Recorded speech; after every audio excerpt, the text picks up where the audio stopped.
The three massive ships appeared in Earth's sky without warning. They hung above the mountains of Colorado like dark clouds, blocking out the stars. Inside the largest vessel, General Vexthor studied the planet below with cold satisfaction. This would be his easiest conquest yet. The general had fought in wars across 12 star systems. He had seen civilizations rise and fall. He knew exactly how to break a species before the real fighting even began. The strategy was simple and had worked 17 times before. Take their children, hold them hostage, watch the adults surrender without firing a single shot. Vexthor examined the data his scouts had gathered about Earth. The humans were weak. Their bodies were fragile compared to the Krell. They had barely reached their own moon. Their weapons were primitive. Their governments couldn't even agree with each other. This would be over in days, maybe hours. The target had already been selected. A large building in the mountains where 200 young humans were gathered for something their databases called a summer camp. The scouts reported it was some kind of educational facility where juveniles went to learn and play. Perfect. All those young ones in one location, far from military bases, isolated and vulnerable. Vexthor gave the order. 3 strike teams descended in the darkness. The operation began at 0200 hours local time when most humans would be sleeping. The Krell moved fast and silent, their armor making them nearly invisible in the night. The counselors who tried to resist were stunned by energy weapons that left them unconscious, but alive. The Krell didn't want to hurt the adults, not yet. That would come later if the humans refused to surrender. For now, they just needed the children scared and compliant. Jake Morrison woke up to chaos. He heard screaming and the sound of doors being smashed open. Before he could even get out of his bed, a tall figure in dark armor grabbed him. The creature was massive, at least 7 feet tall, with gray skin and eyes that glowed faintly in the darkness. Jake tried to fight, but the alien was far too strong. Within seconds, he was being carried out of the building along with dozens of other kids. Emma Collins fought harder than most. When the Krell soldier entered her cabin, she threw a lamp at it. The creature barely noticed. She tried to run, but another alien blocked the door. They didn't hurt her. They simply picked her up like she weighed nothing and carried her toward the waiting ships. Danny Kruger was the smallest kid in his age group, and that actually helped him at first. He managed to crawl under a bed and hide while the alien searched his cabin, but his luck didn't last. One of the creatures had some kind of scanner that detected his heartbeat. Within minutes, he was pulled from his hiding spot and taken with the others. Lisa Chen had been a camp counselor in training. At 16, she was one of the oldest at the facility. She tried to organize a defense, gathering younger kids and barricading a door, but the Krell just cut through the wall instead. She watched in horror as they rounded up every single child, ignoring her attempts to negotiate or reason with them. Ben Parker had been working on a robot project in the craft building when the attack began. He saw the ships land and immediately understood this wasn't anything from Earth. His mind raced through possibilities. Invasion, first contact? Whatever it wasn't good. He tried to hide his project, hoping maybe someone would find it and understand what happened. Then the aliens found him too. The entire operation took 9 minutes. 200 children were loaded onto the ships. The unconscious counselors were left behind with a message in perfect English, projected onto the building's wall. The words were simple and terrifying. We have your young. Surrender your world or never see them again. You have 48 hours to decide. The ships lifted off, leaving Earth's atmosphere within seconds. They moved faster than anything humanity had ever built. Within an hour, they were beyond the moon. Within 3 hours, they had left Earth's solar system entirely. Inside the holding bay of the main ship, the children were herded into a large room. The walls were metal and smooth with no visible doors or windows. Strange lights in the ceiling gave everything a cold blue glow. The floor was hard and uncomfortable. The kids huddled together, crying, confused, terrified. Some of the younger ones were calling for their parents. Others sat in shocked silence. Jake looked around, trying to understand where they were and what was happening. Emma was already examining the walls, looking for any weakness or way out. Danny stayed close to a group of younger kids, trying to keep them calm even though he was just as scared. Lisa started counting heads, making sure everyone was accounted for. Ben was studying everything, his engineer's mind already analyzing their prison. General Vexthor watched them through cameras mounted in the ceiling. He felt a moment of something that might have been pity. The young ones looked so helpless, but that was the point. Their helplessness would break their parents' will to fight. He activated the communication system and prepared his message to Earth's governments. He would show them images of their crying children. He would make his demands clear: surrender completely, hand over all weapons except Krell rule, or these juveniles would never return home. Simple, effective, proven. Officer Kralmek entered the command center and saluted.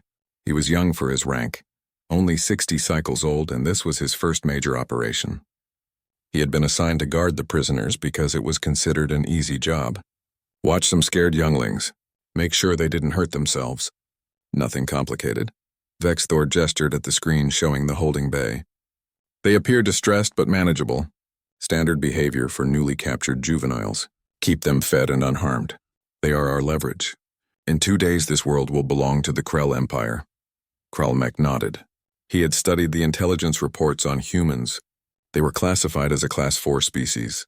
Weak, emotional, technologically primitive. Their young would be even less capable than the adults. This would indeed be simple. What neither Vexthor nor Kralmek understood was that they had made a fundamental error in their analysis. They had studied human broadcasts and intercepted internet signals, but they had completely misunderstood what they were seeing. Humans didn't shelter their young from challenges. They deliberately exposed them to problems and taught them to solve things on their own. Human children weren't passive creatures waiting to be protected. They were being actively trained from birth to question, to explore, to adapt, and to never give up. Every game they played taught strategy. Every puzzle they solved built problem-solving skills. Every story they read gave them ideas about heroes who overcame impossible odds. Every science class taught them how the universe worked and how to manipulate it. The Krell had evolved as a species that valued obedience and conformity. Their young were taught to follow orders without question. Innovation was discouraged. Creative thinking was seen as dangerous. They had built a powerful empire on discipline and hierarchy, but they had sacrificed flexibility and adaptability to achieve it. Humanity had gone in the exact opposite direction. Human civilization was chaos. Humans argued constantly, questioned everything, broke rules just to see what would happen. It made them inefficient in some ways, but it also made them incredibly dangerous in ways the Krell couldn't imagine. In the holding bay, the crying was starting to stop. The children were beginning to talk to each other. Lisa was organizing them into groups. Jake was sketching the room's layout using a piece of charcoal he had found near the food dispenser. Emma was collecting anything that might be useful. Ben was studying the door mechanism. Danny was counting the guards' rotations through the small window. They weren't giving up. They weren't waiting to be rescued. They were already planning. General Vexthor sent his ultimatum to Earth and settled in to wait for the inevitable surrender. He had no idea that his perfect operation had just made the biggest mistake in Krell military history. He had given 200 human children a problem to solve. And human children were very, very good at solving problems. Officer Kralmek walked through the corridor toward the holding bay, feeling confident about his assignment. Guarding 200 scared younglings was barely a task at all. They would sit quietly, maybe cry some more, and wait for their adults to surrender. He had done more difficult training exercises back at the academy. The Krell had studied Earth for 3 months before launching this operation. Their intelligence division had intercepted thousands of human transmissions. They watched television broadcasts, monitored internet communications, and analyzed social media posts. They thought they understood humans completely. The report said humans were emotional creatures who formed strong family bonds. They were protective of their young to an irrational degree. They would sacrifice anything to keep their children safe. This made them predictable and easy to manipulate. What the Krell Intelligence Division had missed was context. They saw human children as helpless because they watched parents protecting them. They saw them as weak because they needed years to reach physical maturity. They saw them as simple because they spent time playing games. They didn't understand that the protection was teaching. The long childhood was training. The games were lessons in disguise. Kralmek entered the holding bay expecting to see a room full of crying, frightened juveniles huddled in corners. Instead, he found something strange. The children were organized into groups. Some were sitting in circles talking quietly. Others were exercising in one corner of the room. A few were studying the walls and ceiling with intense focus. At the center of it all was Lisa Chen. She had somehow become their leader in the few hours since capture. She was moving between groups, checking on the younger kids, talking strategy with the older ones, keeping everyone calm and focused. Kralmek found this behavior odd but not threatening. Young creatures often formed social hierarchies when stressed. It was natural behavior. He made a note in his report that the prisoners were adapting to captivity with unusual calmness. General Vexthor would be pleased. What Kralmek didn't realize was that Lisa had been training for leadership positions since she was 12. She had been a camp counselor, a team captain, a class president. She knew how to organize people, how to keep morale up, how to turn a group of individuals into a coordinated team. Jake Morrison was sitting against one wall, drawing on the metal surface with charcoal. To Kralmek, it looked like meaningless scribbles, maybe the juvenile trying to comfort itself with art. He didn't look closely enough to see that Jake was creating a detailed map of everything he had observed.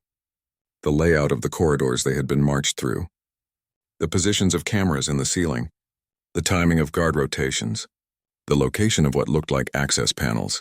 Jake had read hundreds of books. Adventure stories, spy novels, science fiction, historical accounts of prisoners of war. He knew that the first step to escape was always gathering information. He might only be 15, but he understood the basics of reconnaissance better than many soldiers. Emma Collins had claimed a corner of the room and was building what looked like a small fort out of food containers and blankets. The guards assumed she was making herself a private space, a comfort zone to hide in. They didn't realize she was actually conducting experiments. She had discovered that the food dispensers on the wall responded to certain button combinations. Some combinations gave food, others gave water, but there were other buttons too, labeled in the Krell language that she couldn't read. Emma was methodically testing every combination, documenting what each one did. She had also noticed that the cleaning supplies the guards provided once a day had interesting chemical properties. The soap made bubbles that didn't pop for a long time.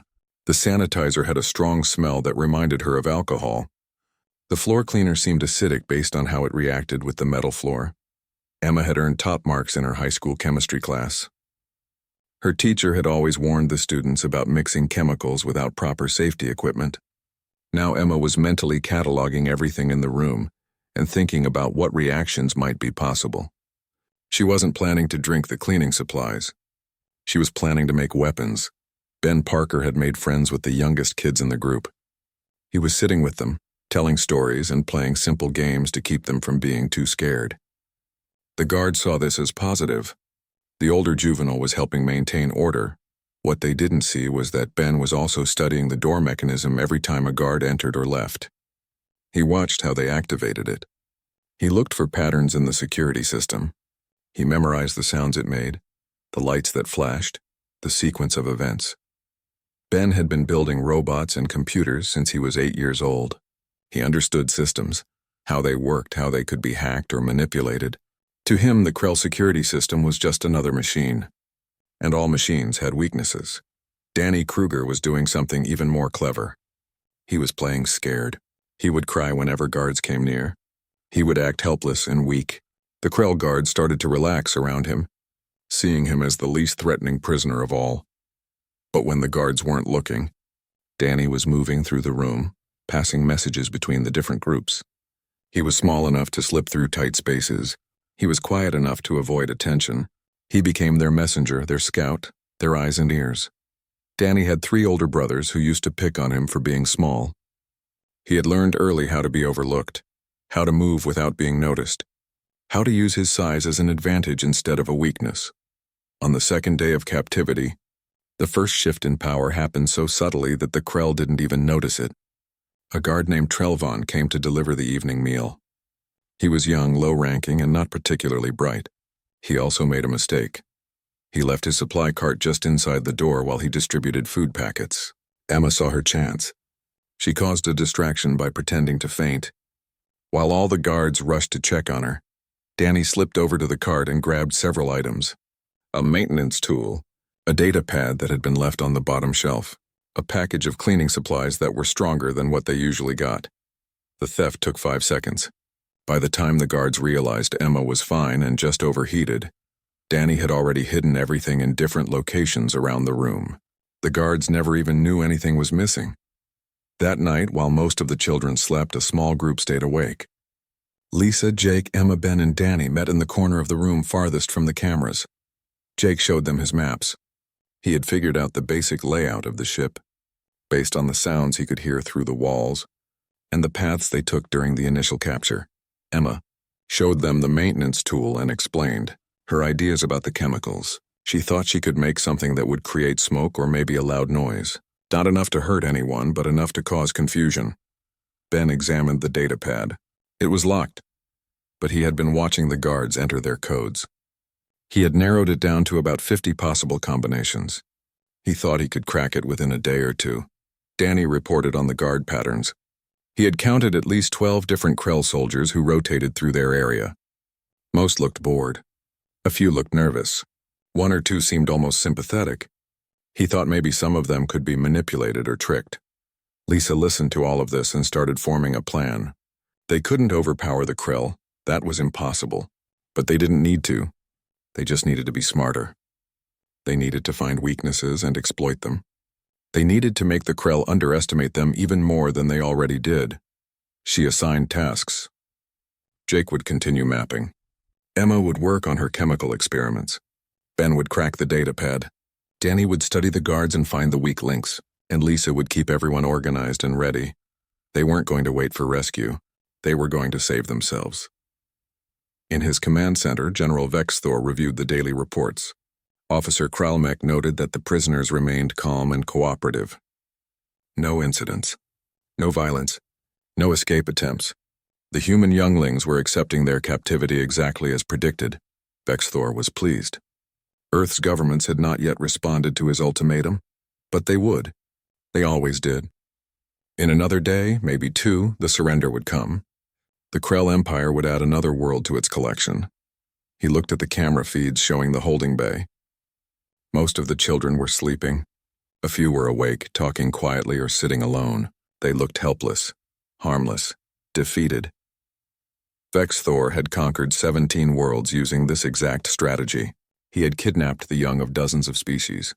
Some had tried to fight back, but they always failed. Younglings were younglings, regardless of species. They lacked the strength, knowledge, and experience to pose any real threat. He was so confident in his assessment that he never thought to question it. He never considered that maybe, just maybe, human children were different. That maybe their chaos was strength, not weakness. That maybe their questions were weapons, not flaws. That maybe teaching them to think for themselves instead of demanding blind obedience had created something the Krell had never encountered before. In the holding bay, Emma successfully created her first chemical mixture. It was crude and unstable, but when she tested a tiny amount in an empty food container, it produced a bright flash and a small puff of smoke. She smiled. The incident happened on the fourth day. Guard Trelvon entered the holding bay to distribute the morning meal, following the same routine he had performed 8 times already. He pushed his cart through the door, waited for it to seal behind him, and started handing out the nutrition packets. He never made it back to the door. 20 minutes later, when Trelvon failed to report completion of his duty, Officer Kralmek sent 2 more guards to investigate. They found the holding bay exactly as it should be. 200 children sitting quietly in their designated areas. Everything appeared normal, except Trelvon was missing. The guards searched the room carefully. Behind a stack of supply containers in the far corner, they found him. He was unconscious, stripped of his weapon, communication device, and access card. Someone had locked him in a small storage closet that was barely big enough to hold a Krell body. When they revived him, Trelvon couldn't explain what had happened. He remembered handing out food. Then everything went dark. He woke up locked in the closet with a painful bump on his head. Officer Kralmek questioned the children. Every single one claimed they saw nothing. They were eating. They were talking. They didn't notice anything unusual. Some of the younger ones looked genuinely confused about what the guards were asking. Kralmek didn't believe them, but he had no proof. He searched the entire room 3 times. The weapon was gone. The communication device was gone. The access card was gone, hidden somewhere, but where? The room had no real hiding places. The walls were smooth metal. The floor was solid. There were no loose panels or secret compartments. What Kralmek didn't know was that Ben Parker had discovered something interesting about the food dispensers. They weren't just food dispensers. They were connected to a larger maintenance system that included small storage compartments for supplies. The compartments were only about 8 inches wide, barely visible unless you knew exactly where to look. The stolen items were hidden inside one of these compartments, wrapped in cloth to prevent them from making noise. Ben had reprogrammed the dispenser using the stolen data pad so that the compartment wouldn't open during normal operations. Only a specific sequence of buttons, one that he had invented, would release it. General Vexthor was informed of the incident. He was angry but not alarmed.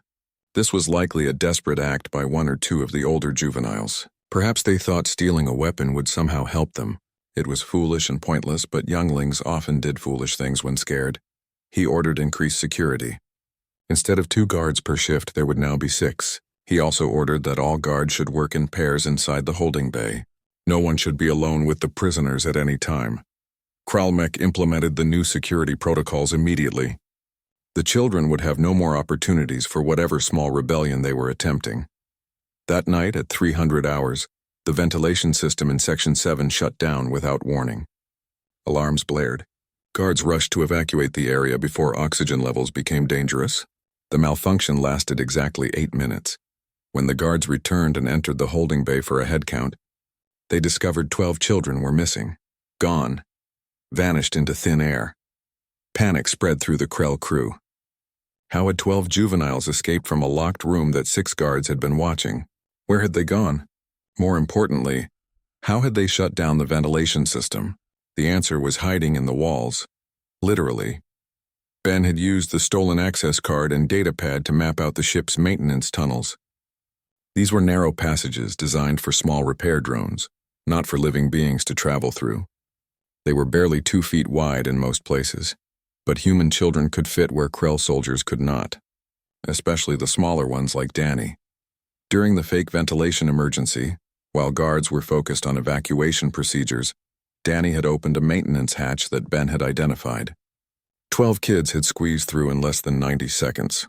Jake, Emma, Ben, Lisa, and Danny led the group, along with 7 others who were small enough to navigate the tight spaces. Inside the walls, they found a world the Krell never imagined could be used against them. Pipes and cables ran everywhere. Small spaces opened into larger ones. There were access points to nearly every major system on the ship. Jake used his maps to guide them. Emma carried her homemade chemicals in containers she had stolen from the medical supplies during the confusion. Ben had the data pad and was already connecting to the ship's secondary systems. Danny scouted ahead, his small size letting him explore passages the others couldn't reach. The Krell sent search teams immediately. Squads of armed soldiers entered the maintenance tunnels trying to find the escaped prisoners. But the tunnels were a maze and the Krell were too large to move effectively in the tight spaces. They had to crawl slowly, their armor scraping against the walls, their weapons useless in such close quarters. The human children, meanwhile, moved like water through the passages. They were small, flexible, and quick. They knew the layout better than the Krell, because Ben had stolen the complete ship schematics. They stayed ahead of the search parties, always one turn away from being caught. Chief Engineer Talvin brought more bad news to General Vexthor. The humans had tampered with 17 environmental control nodes throughout the ship. Someone among them understood Krell technical systems well enough to manipulate them. If the Krell tried to flood the tunnels with sedative gas, the juveniles might redirect it back into the main corridors. They could potentially gas the entire crew. Vexthor stared at the engineer in disbelief. These were children. Untrained, uneducated younglings who should barely understand their own technology, let alone Krell systems. How were they doing this? Talvin had no answers. The humans had somehow learned to read Krell symbols. They were hacking into systems that should have been completely secure. It shouldn't be possible, but it was happening. In the walls, the 5 leaders of the escape were having a meeting. They were crouched in a junction where 4 maintenance tunnels met, barely enough room for all of them to sit. Jake spread out his hand-drawn maps. He pointed to different sections of the ship. They needed to decide on their next move. Emma suggested they should strike at the ship's main systems. Make the Krell so busy dealing with malfunctions that they couldn't focus on recapture. She had enough chemicals now to create serious distractions. Ben had a different idea. He had accessed the communications system. He could potentially send a message to Earth, let them know the kids were alive and fighting. It wouldn't bring rescue faster, but it would tell humanity what happened. Lisa worried about the other children still in the holding bay. They needed to free them too, not just run away themselves. Everyone needed to get home. Danny, always practical, pointed out that they needed food and water. They had grabbed some supplies during the escape, but it wouldn't last more than a day or two. They decided to do everything. They would split up. Jake and Danny would scout for supplies and look for ways to free the other prisoners. Emma would set up distractions and sabotage. Ben would work on sending a message to Earth. Lisa would coordinate everything, moving between the groups using the tunnels. It was risky. It was dangerous. But sitting still and waiting felt worse. Over the next 2 days, the Krell crew experienced problems they had never encountered in hundreds of years of space travel. Doors would lock at random, trapping soldiers in rooms for hours. Lights would flicker and die in entire sections. The gravity failed in the recreation area, sending equipment floating through the corridors. The food synthesizers started producing meals that smelled terrible. Most frightening of all, the automated defense grid nearly activated inside the ship. For 30 seconds, internal weapon systems powered up, targeting the crew before someone managed to manually override the system. If it had fully activated, it would have killed dozens of Krell soldiers. Every single malfunction could be traced back to tampering from inside the walls. The human children were conducting a guerrilla war from the maintenance tunnels, and the Krell had no idea how to stop them. Officer Kralmek was reassigned to hunting the escaped prisoners. He led search party after search party into the tunnels. They found evidence of the humans everywhere: food wrappers, small footprints in the dust, crude drawings on the walls showing directions. But they never found the children themselves. The juveniles were always one step ahead. They had better maps. They moved faster. They understood the ship better than soldiers who had served on it for years. Kralmek began to feel something he had never experienced before in his military career. Fear. Not of physical harm, but of the unknown. These weren't supposed to be warriors. They were younglings, children, but they fought with an intelligence and creativity that no Krell soldier could match. In the holding bay, the remaining children watched and waited. They could hear the alarms. They could see the guards becoming more nervous and aggressive. They knew their friends were out there fighting, and they needed to be ready to help when the moment came. Lisa had left instructions with several of the older kids before she escaped. When the time was right, when the signal came, they would need to act. Create chaos. Overwhelm the guards not with strength but with numbers and confusi. The message that Ben sent to Earth traveled through space at faster than light speeds, carried by the same communication system the Krell used to coordinate their empire. It reached Earth's largest radio telescope facility in less than 6 hours. When the scientists decoded it, they immediately forwarded it to every government on the planet. The message was simple, but it changed everything. The children weren't sitting helplessly waiting for rescue. They were fighting back. Within hours, something unprecedented happened. Nations that had been enemies for decades suddenly became allies. The United States, Russia, China, India, and the European Union formed an emergency coalition. Every military on Earth began preparing for war against an enemy they had only just learned existed. Construction crews worked around the clock to finish warships that had been in development. Weapons that existed only as prototypes were rushed into production. Scientists shared technology without the usual security concerns. The entire planet united with a single purpose: get those children back. But Earth's response would take time. Even with every resource dedicated to the task, it would be weeks before they could launch any kind of military action. The children were on their own until then. On the Krell ship, the situation continued to deteriorate. General Vexthor called an emergency meeting with all his senior officers.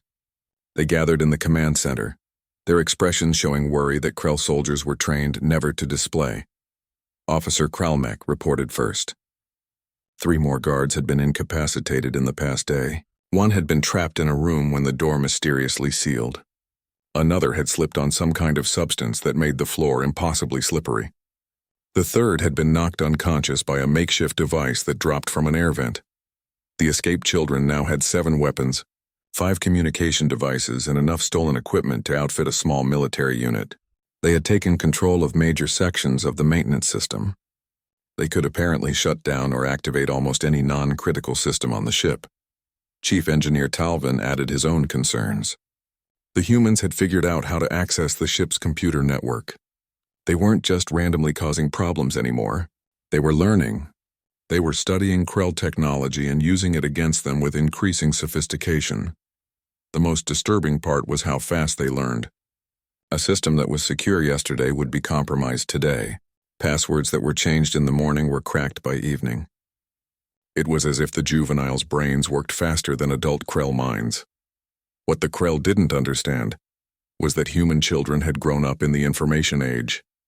They had been using computers since they could walk. They had learned to code in school. They had spent thousands of hours solving puzzles and playing strategy games that taught them how to think around problems. Ben Parker, in particular, had a gift for understanding systems. He saw patterns where others saw chaos. He could look at Krell code and understand its logic even though he couldn't read the language. To him, programming was universal. Once you understood the basic structure, the specific symbols didn't matter as much. Emma Collins had taken her chemical experiments to a new level. She had discovered that the ship's waste recycling system could be used to concentrate certain substances. She now had compounds that could create smoke, flash bright lights, or produce terrible smells. She'd even managed to create a kind of glue that hardened almost instantly when exposed to air. Her chemistry teacher back on Earth had always emphasized understanding reactions at a fundamental level, not just memorizing formulas. That education was now being weaponized in ways the teacher never intended. Danny Kruger had made contact with 3 lower-ranking Krell crew members. These were engineers and technicians who were treated poorly by their superiors. The Krell military had a strict hierarchy, and those at the bottom were often abused by those above them. Danny couldn't speak Krell fluently, but he didn't need to. He used simple gestures and broken phrases he had picked up from listening to the guards. More importantly, he offered something the technicians never got from their own officers: respect and kindness. He shared food with them. He thanked them when they didn't immediately report seeing him in the tunnels. He showed them that not all species were as cruel as the Krell leadership. Slowly, the 3 technicians began providing information: guard schedules, officer movements, weaknesses, and security protocols. They weren't betraying their empire out of loyalty to humans. They were getting revenge against officers who had treated them like dirt for years. Jake Morrison had mapped every accessible area of the ship. His drawings now covered dozens of sheets of improvised paper he had made from food packaging. He knew where every guard station was located. He understood the patrol patterns. He had identified the best routes for movement and the safest places to hide. More importantly, he had found something the Krell didn't think anyone would discover. The escape pods were located in a section that was only lightly guarded, because it was considered non-essential. The Krell assumed prisoners would never reach it. But Jake had traced 3 different routes through the maintenance tunnels that led directly there. Lisa Chen had maintained contact with the children still in the holding bay through a clever system. Ben had reprogrammed the food dispensers to show brief text messages when certain buttons were pressed. The messages were in English, which the Krell couldn't read even if they noticed them. Lisa sent instructions and updates. She told them to be ready. She told them that rescue was coming one way or another. She told them to stay strong. The messages were brief, but they kept morale up and kept everyone coordinated. On day 7, the children launched their most ambitious operation yet. They had been planning it for 2 days, coordinating every detail. The target was the main cargo bay. Intelligence from Danny's Krell contacts indicated that 40 soldiers would be conducting a training exercise there. The children planned to lure them into a trap. Ben created a false security alert that appeared to show a hull breach in the cargo bay. The alert looked completely legitimate because it was being sent through official channels. 40 Krell soldiers rushed to respond to what they thought was a critical emergency. When they entered the cargo bay, they found nothing wrong. Before they could report the false alarm, Jake used stolen access codes to seal all the doors. The soldiers were trapped inside. Then Emma activated her carefully prepared surprise. She had planted containers throughout the bay, filled with her homemade fire suppression foam. When triggered, They released massive amounts of foam that quickly filled the entire space. At the same time, Lisa shut down the gravity in the cargo bay.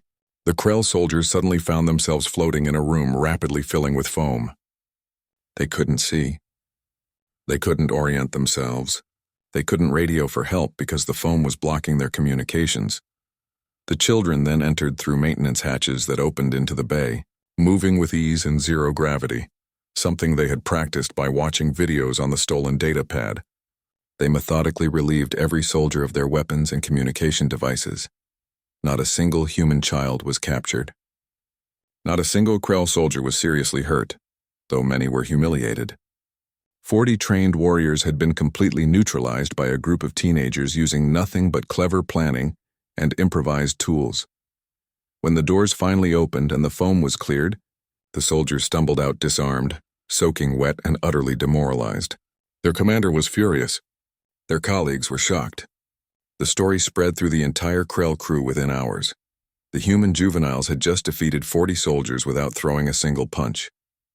They had turned the ship's own systems into weapons. They had moved through zero gravity like they were born to it. They had coordinated a complex operation with perfect timing. General Vexthor watched the security footage 3 times. He couldn't believe what he was seeing. This wasn't possible. Younglings weren't supposed to be capable of this. They were supposed to be weak, frightened, helpless. They were supposed to cry for their parents and wait to be rescued. These humans had hijacked sections of his ship. They had stolen military weapons. They had disabled trained soldiers. They had hacked secure computer systems. They had done things that should have required years of military training and advanced education, and they were learning faster every day. Every Krell tactic they encountered, they studied and found a counter for. Every system they accessed, they mastered. Every problem they faced, they solved. Vexthor realized, with cold horror spreading through his chest, that his perfect strategy had backfired completely. He hadn't captured helpless younglings to use as leverage. He had trapped 200 highly intelligent, creative, determined humans on his ship and given them a problem to solve, and humans, especially young humans, were apparently very good at solving problems. He made an emergency transmission to Krell High Command. His message was brief but urgent. He needed reinforcements. He needed specialized equipment. He needed help dealing with something he had never encountered in 300 cycles of military service. The response from High Command came back quickly. It was not what he expected. His superiors thought he was joking. They accused him of making excuses for incompetence.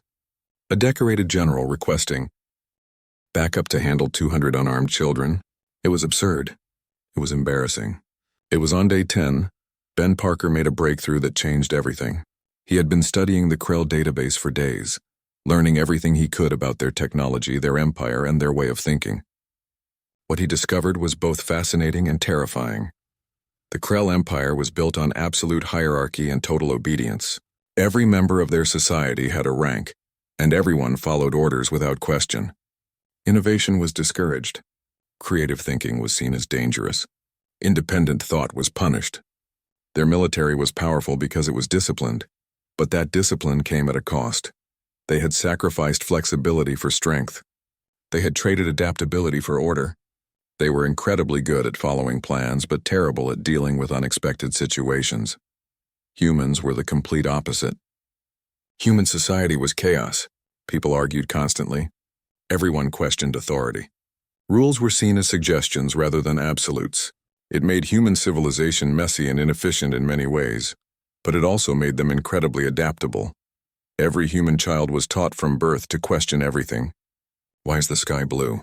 How do birds fly? What happens if I do this instead of that? Parents encouraged curiosity.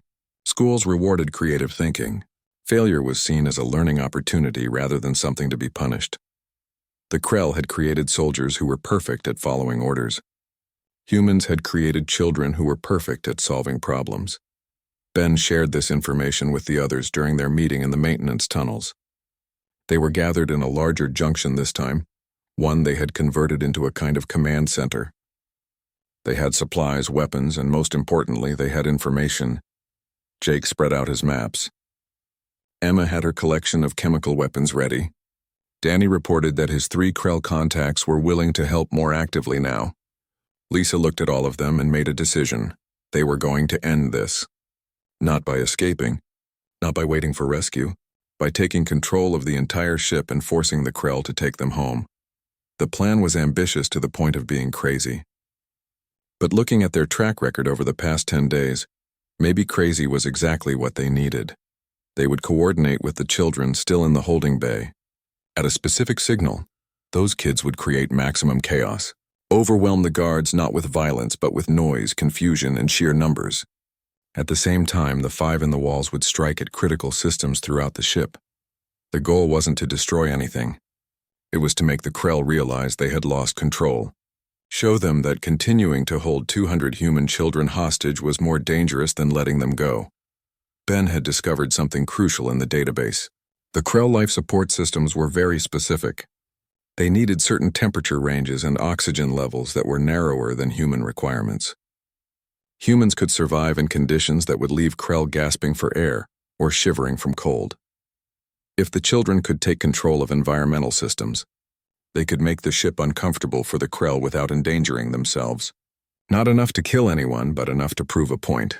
Enough to make continuing the fight seem pointless. Emma had been working on something special. She had found chemicals in the medical bay that, when combined properly, could create a sedative gas.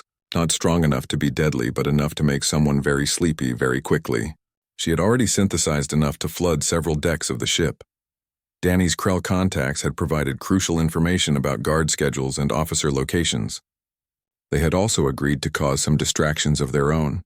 Nothing that would get them executed for treason, but enough small acts of sabotage to add to the chaos. The operation was scheduled for 0400 hours. That was when the crew was at its smallest, with most Krell sleeping during their rest cycle. At exactly 0400 hours, Lisa sent the signal through the food dispenser system. In the holding bay, the remaining children received the message. It was time. The explosion of noise was immediate and deafening. 188 children started screaming, banging on walls, throwing food containers, and running in every direction. The 6 guards on duty were completely overwhelmed. They tried to restore order, but it was impossible. Every time they focused on one group, another would start a new disturbance. At the same moment, Ben activated his carefully prepared computer programs. Throughout the ship, systems began going haywire. Doors that should be opened sealed shut. Doors that should be sealed opened. Lights turned off in some sections and blazed at maximum brightness in others. The temperature in officer quarters dropped to near freezing. The gravity in the mess hall reversed, sending furniture floating to the ceiling. Emma released her sedative gas in strategic locations. The guard barracks, the secondary command center, the armory. Krell soldiers who breathed in the gas found themselves overcome with drowsiness. Within minutes, dozens of guards were sound asleep at their posts. Jake led a team through the maintenance tunnels to the escape pod bay. They didn't plan to escape yet, but they wanted control of that area. If things went wrong, they needed a way out. Danny and his 3 Krell contacts caused small accidents throughout the ship. A spilled lubricant here, a disconnected cable there. Nothing major, but enough to add to the confusion and keep repair crews busy. In the command center, General Vexthor watched his carefully ordered ship descend into chaos. Every screen showed a different disaster. His guards were unconscious or overwhelmed. His systems were compromised. His crew was reporting from every section that something was wrong, and through it all he could hear the sound of children laughing. Not crying, not screaming in fear, laughing. They were enjoying this. They were having fun dismantling his ship piece by piece. Then his communication system activated. A young human face appeared on the main screen. It was Jake Morrison, broadcasting from somewhere in the maintenance system. Jake spoke in clear, calm English. The translation system converted it to Krell instantly. General Vexthor, my name is Jake Morrison. I speak for all 200 of us. We have a message for you. The general wanted to shut off the transmission, but he found he couldn't. The humans had locked him out of his own communication system. Jake continued. We have taken control of your life support systems. We have control of your environmental controls. We have your weapons, your security systems, and your escape pods. We can make this ship very uncomfortable for you without hurting ourselves. On cue, the temperature in the command center dropped 10 degrees. Vexthor felt the cold immediately. His officers looked at him in alarm. We don't want to hurt anyone, Jake said. We just want to go home. So here's our deal. You turn this ship around. You take us back to Earth, you let us go. In exchange, we won't turn your ship into a floating refrigerator. And we won't flood it with sleeping gas, and we won't do any of the other 100 things we've figured out how to do. Emma appeared on the screen next to Jake. She held up a container. This is a sedative. I made it from your medical supplies. I have enough to put your entire crew to sleep. I really don't want to use it, but I will if I have to. Ben joined them. I've locked you out of most of your ship's computer systems. I can give you back control if you cooperate, or I can make things much worse. Your choice. Lisa appeared last. General, we counted at least 47 different ways we could disable this ship permanently. We're not soldiers. We're not warriors. We're just kids who want to go home. But we're also really good at solving problems. And right now you're our problem. Danny popped up at the bottom of the screen, waving. Also, some of your crew are helping us. They're tired of being treated badly by your officers. Just thought you should know. The transmission cut off. The screen went black. Then it displayed a simple message in both English and Krell. You have 1 hour to decide. General Vexthor sat in his command chair, feeling the cold air around him, listening to reports of chaos from every section of his ship. His officers looked at him, waiting for orders. What orders could he give? His ship was compromised. His crew was demoralized. His prisoners had become his captors. And the most horrifying part was that they had done it all without killing a single Krell. They could have. They had the weapons and opportunity. But they chose not to. They weren't cruel. They weren't violent. They were just incredibly, terrifyingly effective at achieving their goals. He thought about his options. He could refuse and try to regain control. But that would take days, possibly weeks. The humans would just keep causing problems. They might eventually make a mistake that killed someone, Krell or human. The situation would escalate until it became a real bloodbath. Or he could accept their terms. Return them to Earth, admit that 200 children had defeated his entire crew. Face the humiliation and consequences from Krell High Command. The decision was actually simple. He was a soldier, not a murderer, and he was smart enough to recognize when he had truly lost. He activated the communication system. To his surprise, it worked. The humans had given him access back. This is General Vexthor. I accept your terms. We will return to Earth. The response came immediately. It was Lisa's voice. Thank you, General. We'll be monitoring your navigation to make sure you keep your word. And just so we're clear, if you try a